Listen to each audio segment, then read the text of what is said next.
Could your diet be causing your back pain? Well, according to Dr. Sinett, it can, because the pressure that can build up from the gas in your stomach can be the equivalent of an inflated football. Join us as we discuss how diet correlates with back pain and his new book, The Good Shit. Welcome to another episode of the Hunger Hunt Feast podcast. With me today is Dr. Todd Sinett. Todd, welcome. Thank you for joining me.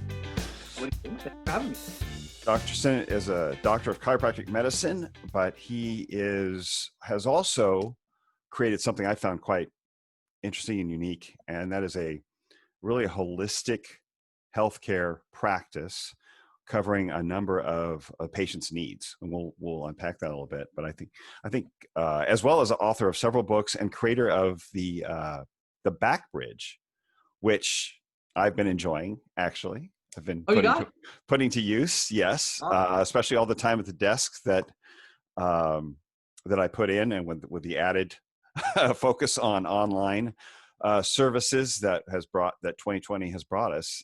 It's been quite helpful to decompress my spine and hopefully take a little bit of the forward curve out of it. So thank you for that. It is my pleasure.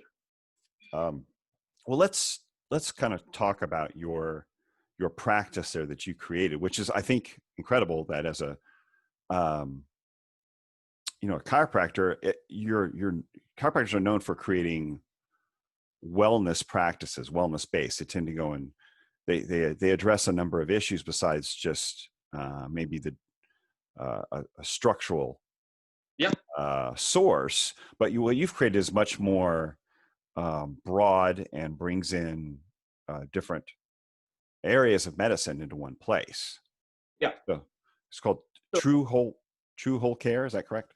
Whole Care. Yes. It's TRU. I don't know. We got rid of the U just because it was silent and non-Trump trademarkable. But the word whole, we spell WHOLE, and I think that's really a distinguishing factor and a really important point, because there's a lot of holistic or wellness centers that are out there, and I think they're missing it, and I think they're missing it just as badly as traditional medicine's missing. Oh, lost your signal for a second there, Todd. You're back. Okay. What we want to do is I'm back. Sorry. We want to look at the whole person, right? So to sit there and say Eastern medicine is right and Western medicine is wrong is just as wrong as saying Western medicine's right and Eastern medicine is wrong. The answer is it's all right and it's all wrong. We need to figure out, our society doesn't do a good concept of merging the two of them and figuring out what's right. And I really also believe that a lot of centers are dictated by a holistic practitioner who has a holistic philosophy, and then all his patients go down that holistic path. And I think what's really important is you actually put the patient in the center rather than the personality or the philosophy of the doctor. It's really about the patient. So some patients react better to complementary medicine, and some people react better to Western medicine. So it's really about meeting the patients, what their personal philosophy is, what works best for them, and putting that team approach together. So in my practice, I literally want to create a one-stop shop environment where we have, the vast majority of your health needs covered. So we have an acupuncturist in the practice with an internal medicine person. We have a non-surgical orthopedist working with a massage therapist. We have a nutritionist or stress management counselor involved as well, because we want to balance somebody structurally, and that means muscle, bones, disc, nerves. We want to balance it emotionally, so that's stress management and biofeedback. We want to do it medically with internal medicine, having good, healthy physical, doing blood work. And then we also have a naturopath and acupuncturist because we want to balance, and a nutritionist because we want to balance the right diet and digestive system. So, what happened is this was our approach to back pain. So the backstory, if you don't mind, is my father was a chiropractor for 15 years. And he was just doing the regular chiropractic. He bent down one day to pick up a tennis ball and his back went out. And he was having these severe back spasms. And oddly enough, he was bedridden for 9 months. Nobody can help him. And he earned his living helping people with back pain. And here he was. I remember as a kid, my father just stuck in the bedroom,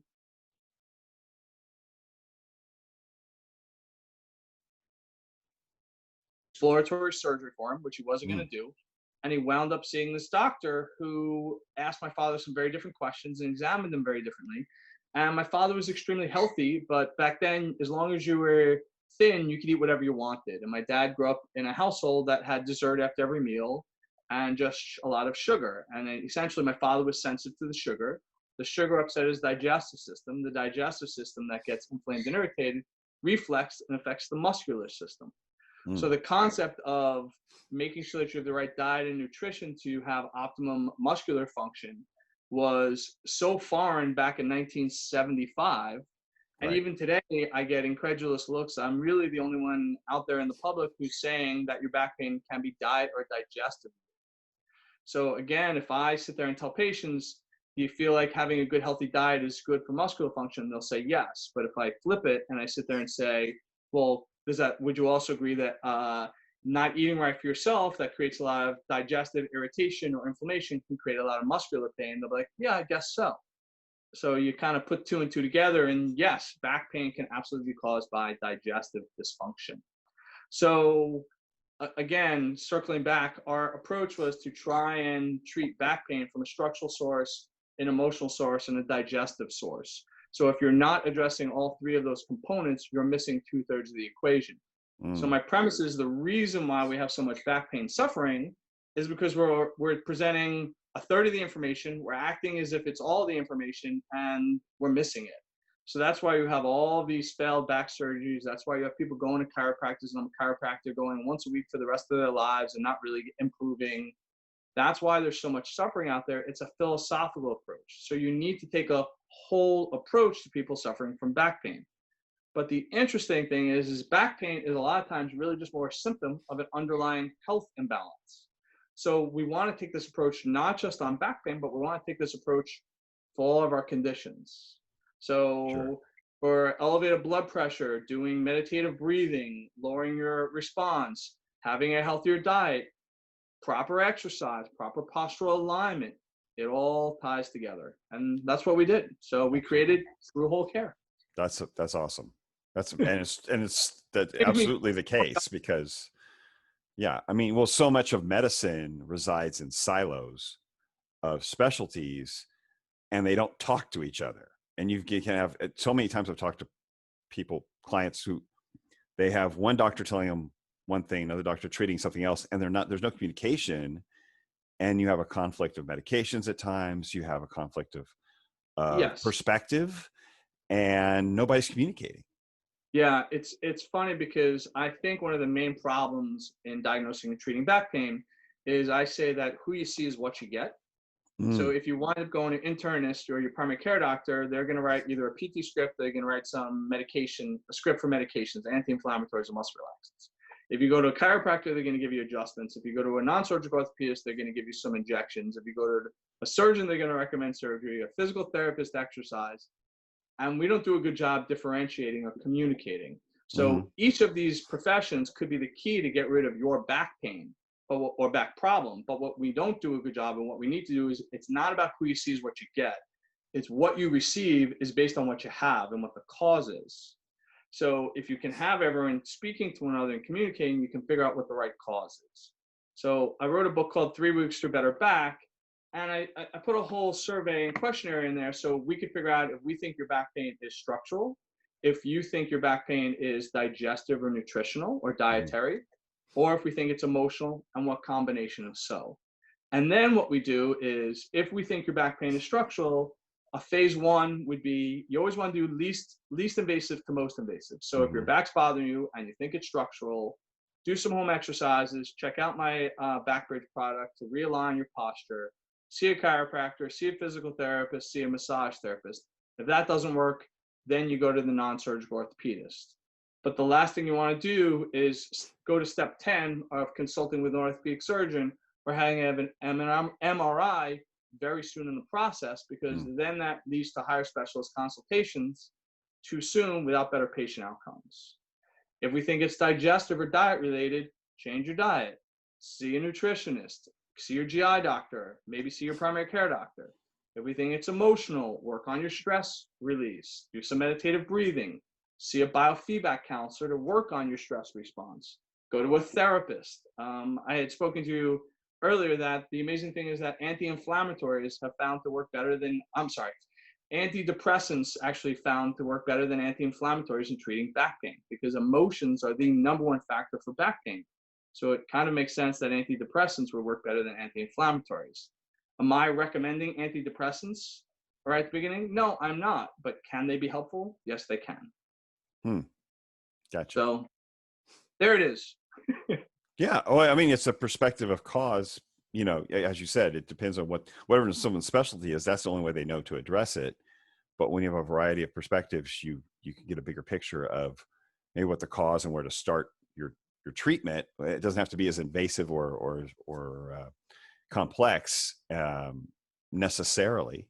If you can treat it with something as simple as, like you said, treating with emotions or diet.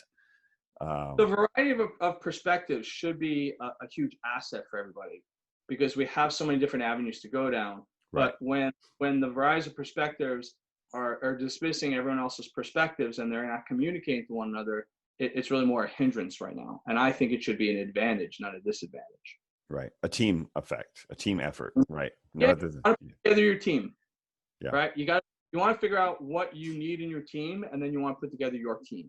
And that team could involve an orthopedic surgeon. That team could involve a non-surgical orthopedist. That team could involve a gastroenterologist. But you need to put the right team together. If you don't put the right team together, you don't get the right results.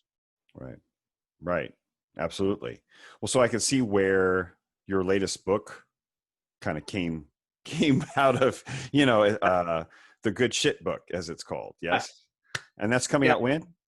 Coming out in October. Okay. And I really like to write titles that just get right to the point. So I recently, not too long ago, wrote a book called Sit-ups Are Stupid and Crunches Are Crap. And it's all about how you should never do sit-ups and crunches. And it's a simple process that we're also hunched forward, that the last thing you want to do is more exercise that put you in a forward hunched posture. Sure. The general consensus is that people think that their core, their abs are too weak. And I actually think the opposite. So my argument is, if your core and abs are too weak, right, and balanced, that would mean your back is too strong. That would mean the general posture, just see everyone would be walking in a limbo type posture. Right. But you don't see limbo. You see everyone hunched forward. Right. So the argument is, I think the abdominals have become, or the core has become, overcontracted, too short and too tight, and you want to elongate that. But yes, getting back to my upcoming book called the Good Shit Book. I had some issues where I was always trying to figure out what's the right diet, right? Mm-hmm. So I figured that for every diet that's out there, there's a complete opposite diet that's out there. So I always said, how can that be? The only consensus on diet is there is no consensus. So after however many hundreds of years and 5,000 different diet books, you would have figured you would have figured that we understand and we figured it out by now, right? So we studied all these different cultures. Oh, the Mediterranean diet's the right one. No, it's the French one, but they're very different because the French diet has lots of fats. The Mediterranean has lots of oils. There's nothing more conflicting and confusing around diets is the diet information. So I was always asking the question, well, how could diets be so conflicting and each diet touting the same success? And then I really came to this conclusion when I decided one year I was going to go on a health kick right after New Year's. So for the first 5 or 6 days of New Year's, I had oatmeal every day for breakfast. I had a salad for lunch, and then I had lean proteins for dinner. And within 5 days, my health completely changed. But the amazing thing, it got significantly worse. So what was crazy, and it's even crazy to me. So what's happening is the oatmeal was too much roughage for me, and the salad was too much roughage for me, and all these lean proteins, I was getting so much gas that I got so inflamed I could barely turn my head and my neck, and I felt sluggish, gassy, and I felt terrible. And then I went back to my regular way of eating, which was just having a variety. I was having a bagel with peanut butter for breakfast. I was maybe having a sandwich for lunch, but not necessarily frequent all the time or necessarily unhealthy foods. And immediately I felt better. So then, I kind of came to the realization that the reason why we can have so many different diets out there and they're both touting the same success, even if they're opposite in scope, is our diets are unique to us. So there is no right diets, right? So it's funny, I was Googling and I found celebrities giving up their diets. So there's celebrities who decided they would become healthy, became vegetarians, realized that they felt worse being a vegetarian. Other people doing paleo, celebrities giving up paleo. And it's just that I really feel like our diet is unique, like a fingerprint. And the concept of healthy foods and unhealthy foods, it's not a universal concept. It's really what's healthy for you. So then the unique concept or question was, well, how do we figure out what's healthy for us? Or how do we figure out what the right diet is? And oddly enough, there was a common component of when I was feeling good, or I basically had a revelation on the toilet bowl. And I realized that when I was feeling good, I was having good, healthy shits. And when I wasn't having good, healthy shits. I was either constipated, delivering pellets, or diarrhea, and things were going right through me. And I realized that, in my opinion, we're chasing the complete wrong end when it comes to diet and nutrition. So I think our food choices are our theory, right? If we're using the scientific method, the food choices are the theory, and our bowel movements, our shits, are the conclusions or the outcomes. So it's way more important to pay attention to the outcomes or the results rather than the theory, not to get stuck on the dogma of it. Do I think your food choices are important? Of course they're important. But I think they're overblown. I think we're looking at the wrong end. I think another interesting point that I raised in the book, and so I raised the question, what's healthier, a piece of salmon or a donut? Right? So Everyone laughs, right? So everyone says the salmon. And I say, yes, I get it. But if you ask my niece Casey that question, my niece Casey is severely allergic to salmon. So or fish, for that matter. So if you gave my niece fish, she'll wind up in the hospital, could go into anaphylaxis, and it could kill her. However, she had a donut. She really likes donuts. It has some eggs in it, and it brings a lot of joy. So for my niece Casey, a donut is healthier than the salmon. So I just don't think that we should be stuck on this overall, all of these opinions. I think we have to really figure out what works for us. And that's the premise of the good shit. So let's pay attention to our shit, watch our shit, and see how, hopefully we can get our bodies functioning better. That's a biometric we can all, take a moment to analyze and hopefully on a regular basis. And that we don't need a doctor to tell us. I mean, you actually, I think I saw your book. You have a poster in there of what the ideal outcome should be, and what the negative outcomes or the less ideal outcomes would be a representation of. So there's something called the Bristol stool charts, which shows you what your look like. But I know this sounds funny and kitschy, but as I worked on this book, I was talking to a colon surgeon and a GI doctor and lots of different medical doctors as well. And your bowel movement is one of the most important biometrics of your overall health. And so many people are not paying attention to how their body is eliminating their waste. And it's a vital piece of health information. Also in the book, encourage everyone to get colonoscopies, because colon cancer is such a huge form of cancer that's just about preventable. And it's about getting screened and checked. So it's really, really important. Right. So, right. I'm trying to hook them in with a good title, but there's some really great stuff. And if you don't like the book, people could sit there and say it's a shitty book, and I'll agree with them. The author doesn't know their shit, all that kind of good stuff. There's lots of fun playoff puns that you can make from that. But I did like how you, what you demonstrated in there was actually through an X-ray of the torso, showing how the digestion affects back pain. So let's, just for people listening, let's explain a little bit how indigestion can actually affect their back. Yeah. So I feel that a main cause of back pain is actually gas. Okay. So gas is really inflammation, irritation in the digestive system. Mm-hmm. So there'll be a lot of times where I will X-ray someone's back. And if you see gas on an X-ray, which you can see in the pictures they're talking about, which is very pronounced, that pressure of the gas in your back or in your gut is equal to the pressure of an inflatable football, which is about, I think it's like about 15 PSIs or something like that. Right. So that pressure in your gut reflexes and puts so much inflammation, irritation that reflexes into the back that creates so much inflammation, irritation. So a frequent cause of back pain, oddly enough, yeah, I'm seeing a lot more is carbonated beverages, Mm, and it creates gas, right? So, when you're a kid, you would drink soda and then all of a sudden right. you're burping, right? So people, all these, there's all these sparkling alcoholic drinks now. People are drinking flavored seltzers. They're making their own flavored seltzers. Right. People are having a lot more carbonation, thinking it's okay and healthy. But again, you really want to be careful and be mindful of any food that creates gas and any beverage that creates gas. So it creates a lot of pressure on the spine.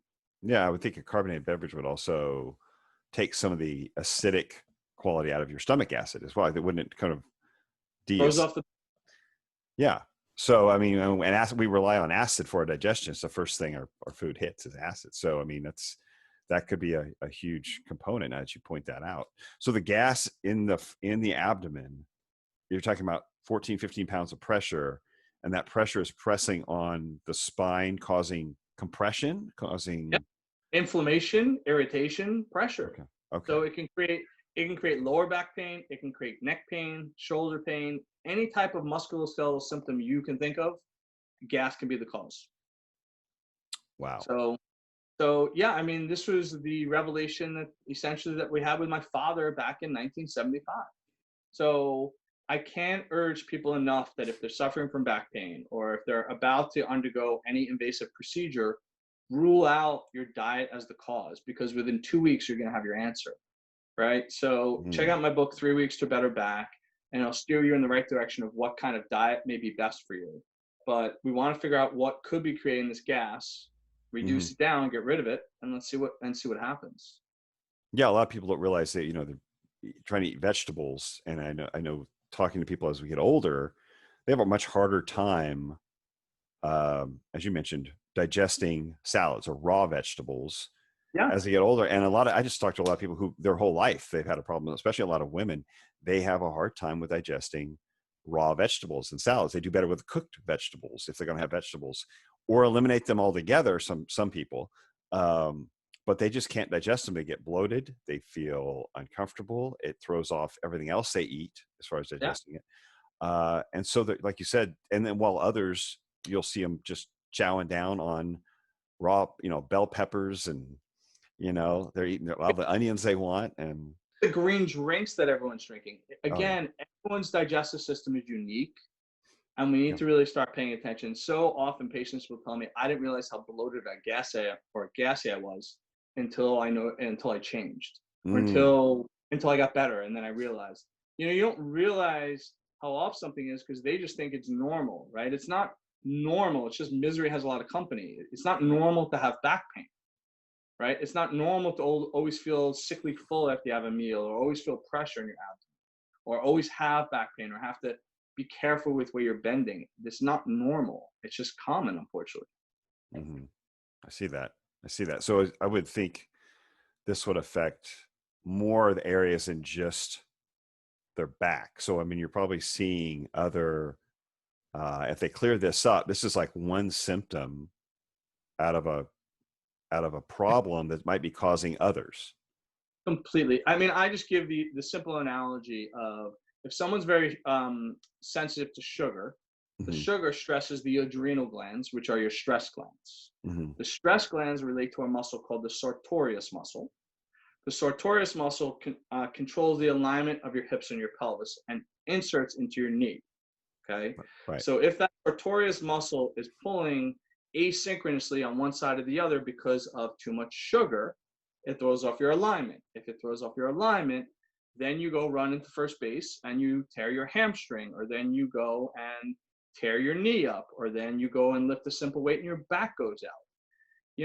There's reasons why all these things are happening. People just aren't trying to get to the cause of the reasoning behind it. Wow.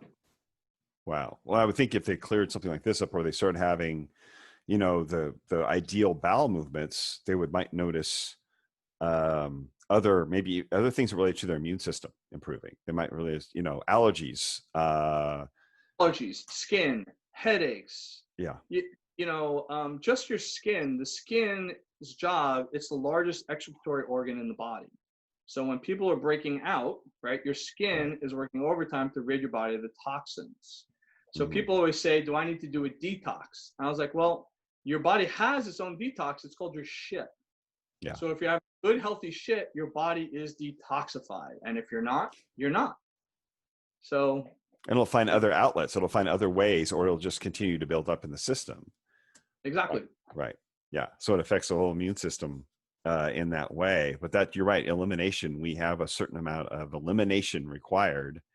But yes, going on a detox diet or the detox shakes and smoothies, it's like you got a great built-in drainage system. You might want to allow it to work. Get out of its way and allow it. Yes, it's true. Stop screwing it up. Yeah. What would you say would be the top, if you were to? I know you said everyone's a little different. Yeah. But in general, food items or dietary concerns or items that would tend to be your top, you say 3 or 5 that are causing the most problems. The first grouping of category is the sugars, the caffeines, the alcohols. Okay. Right. So that was, that was a larger population. Mm-hmm. I think that population is coming down a little bit, and the next population is coming up, where you have people having too much of a good thing. So you have the other group of people having too much roughage, too much salad, too many green drinks, protein bars, protein shakes. So, when I'll work with professional athletes and they're having the meal replacements, they're having the bars, they're having the drinks before and after practices to get their calories in and get their proteins up, and it's messing up their digestive system. So again, anything that upsets your digestive system is no good. Doesn't matter whether it's deemed healthy or not. Mm-hmm. I would say the other big pattern is the carbonated drinks and beverages. I think that's a big one. I would be a little careful with the gluten-free foods. If you are allergic to gluten, stay away from gluten. But a lot of people think that they go to gluten-free because they think it's healthier than not, and that's not necessarily the case. It can be, but it's not necessarily the case. So a long answer to your question is sugar, caffeine, and alcohol, too many raw vegetables, and carbonated beverages is what I would say. Wow. Okay. So and with the snacks you mentioned, the healthy supplement stuff, they're still processed foods, aren't they? Yeah. I mean, there's basically, you see processed food, you see overly refined grain, some addition of sugar, and probably some low quality protein byproduct thrown in there. Yeah. And it's unrecognizable to our bodies, essentially. Yeah. I think also you want to be really careful about repeatable patterns. I really believe in not eating the same foods over and over again. So I always recommend people have 3 different types of breakfast, 3 different types of lunches, 3 different types of dinners. Because you can take a healthy food such as eggs, and then they're just having so many eggs that the body gets sensitive to eggs or something. So I think that's a pretty important some level of histamine reaction to certain foods. Again, this whole game is a histamine inflammation irritation game, whether it be back pain, whether it be health. So we want to do things that are anti-inflammatory in nature. So we want to have diets that are unique to ourselves that is anti-inflammatory in nature. We want to stay anti-inflammatory in our emotions and our stress. And we want to stay anti-inflammatory in our alignment and our posture and our structure. Which it's a bit of a decent segue, because I found like a commonality for back pain is that we all have this postural alignment. And the common postural alignment that we have is we all have too much forward posture that I spoke of earlier. Right? So all bent over our computers, we're all looking down at our smartphones. And the commonality was I was seeing it in the professional athletes who were bent over their hockey sticks or bent over their tennis rackets or their golf clubs. And I also saw it in the administrative assistant who's spending 40 hours a week bent over, hunched over their desk. So I was actually working with a fitness model who was the pinnacle look of health, right? I just looked strong looking and as fit as possible, but she was suffering terribly. She had severe neck and shoulder pain, lower back pain. She'd been to hundreds and hundreds of doctors and no one could figure out what was going on with her. And I just had the theory when I was talking with her, she was the one who's doing all the sit-ups and the crunches in the back of the exercise videos. Mm. So I had her, I grabbed one of those big, large exercise of physio balls from my office, and I had her lay over it or bridged over it. And after I had her lay over that for 2 minutes, we rechecked everything. Her strength returned, her posture realigned, her alignment corrected itself, and lo and behold, her pain went away. And we couldn't believe it. And we basically discovered that it was from her sit-ups and crunches with that excessive flexion or forward posture. So I went and I was in practice with my father at the time. I showed him this discovery. So I had him lay over the ball, and then he proceeded to fall off the ball. So, so I knew I had to get off to the drawing board. So I went to create a much more stable way to provide that extension into someone's body. So, but I also knew that you can't just do one singular stretch and keep doing the same amount of stretch over and over again. So I cut it into 5 different levels. So based on someone's flexibility, their posture, their pain levels, you could start at a level that is doable for them, and then you work up to higher and higher levels. So I basically call the back bridge, which is what the product is called, I kind of call it the Invisalign for the spine. So it takes your posture from here and slowly brings everything back, realigns everything.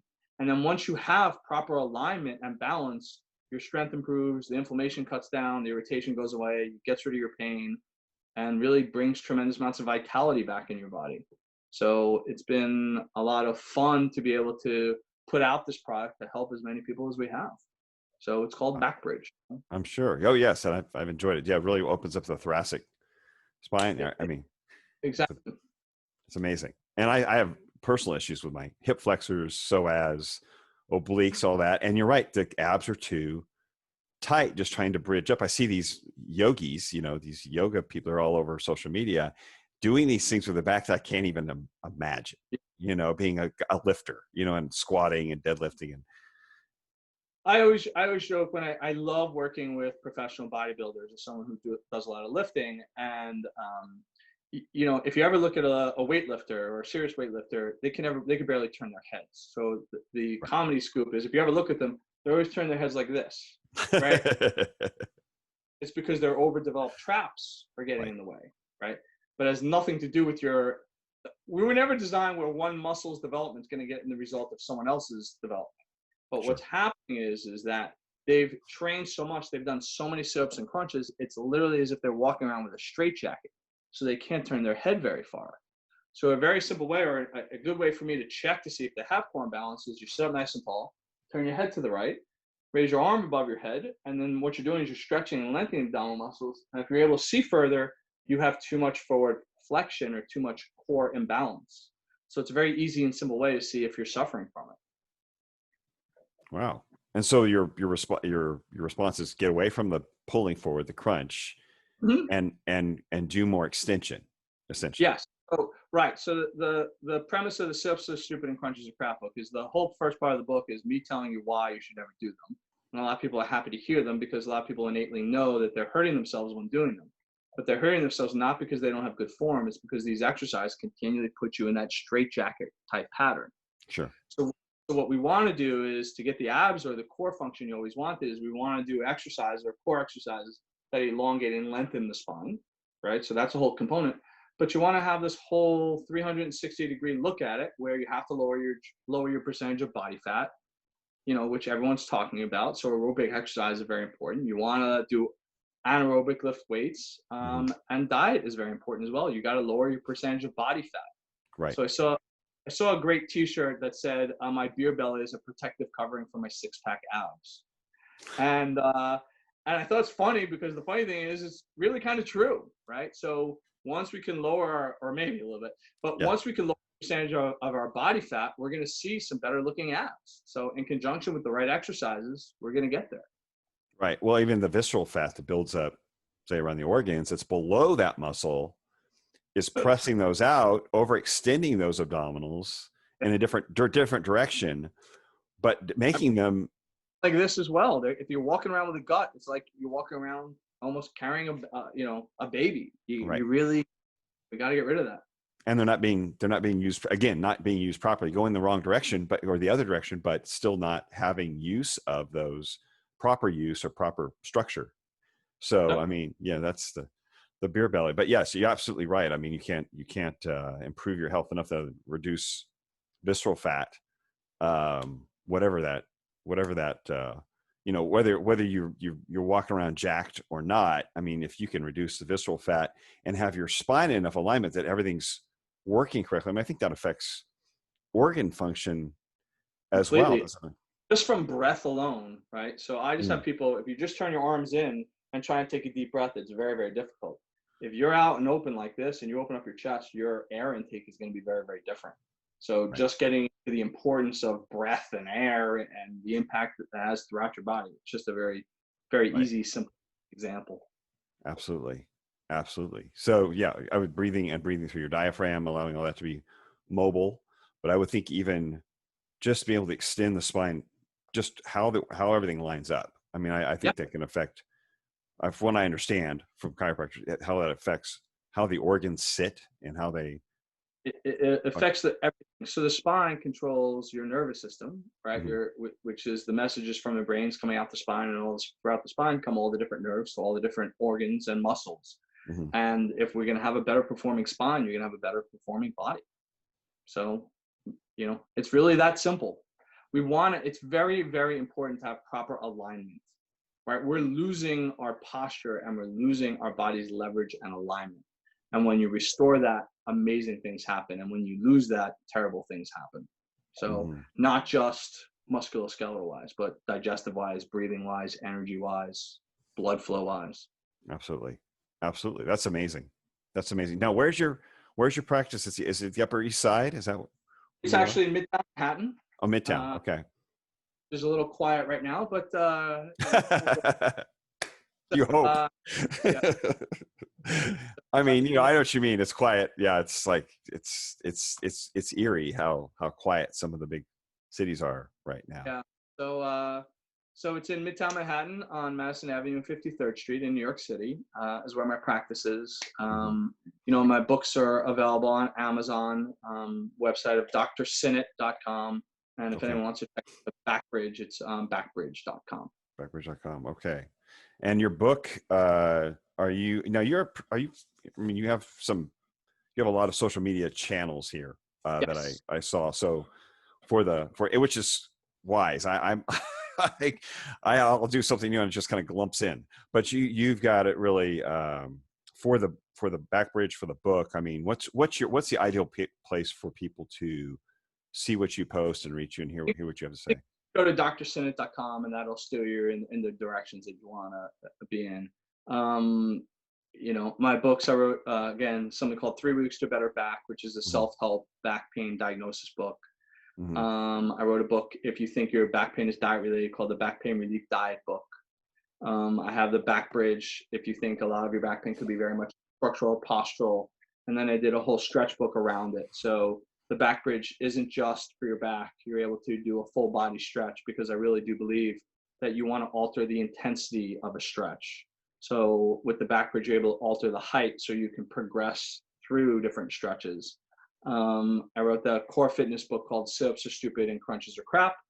And then the book that's coming out in October is The Good Shit. So that'll be Shit. available on Amazon, my website, and hopefully some bookstores throughout the Okay. country. Great. Well, thank you. I think we've touched on a lot of subjects here. This has been great. I really appreciate your time. Come on, Yours, really. So thank you. thank you. Well, and I look forward to hearing. Maybe we'll touch base again after the book comes out and see how that. Because I don't think you're done. You're a very active person, we and can, you've got a lot of books. I mean, I wrote one and it wore me out. And I'm like, oh my gosh, I don't know if I ever want to do that again. And you've got several here, so it sounds like you are. That's a great creative outlet for you as far as. I mean, you want to help people with it, but it seems like a great outlet for you know, I, I really believe that my father's story gave me a path, and it also gave me a responsibility. you. Mm, And that if I don't scream at the top of my lungs to try and change the way that people are viewing their health and their back pain, I'm not doing my job. That I was given this important information and I need to pass this along. So I really appreciate you having me on your show so that I could pass it along. So Absolutely. No, absolutely. I love having passionate people on here who feel like they have a message to share, and they have a drive to do it. And that's what it's all about. I completely relate to that desire. So thank you again. And well, I'm going to link out in the show notes to your website, but as well as your social media and how to reach out to you and connect with you. And hopefully, if they're in New York, they can maybe plan a visit to actually get some help for. I mean, if we haven't all taken on some stress in 2020, I mean, nobody's been immune through exactly. this to stress during this year. So I think that would be a wise choice to get such a holistic point of view onto their health. So that's awesome. Well, thanks again, Todd. And I look forward to, I'll let you know as this comes out, but I look forward to seeing what you have coming out next, because I've already read the good shit. All right. Good. You read it? I read it. Right. I got your specifically the PDF, and I read through it, and I saw the Bristol stools chart. I'm like, this is great. This is a great biometric for people to do on their own to say, is this diet working for me or isn't it? I mean, you're absolutely right. You're absolutely right. So it's well, thank you. Just it really is a pleasure. And if you're ever in New York, please let's hang out. And if I'm ever in Nashville, I look forward to looking you up and go absolutely from there. do it. All right. All right. All right, man. Great one. Thank you. Have a good week.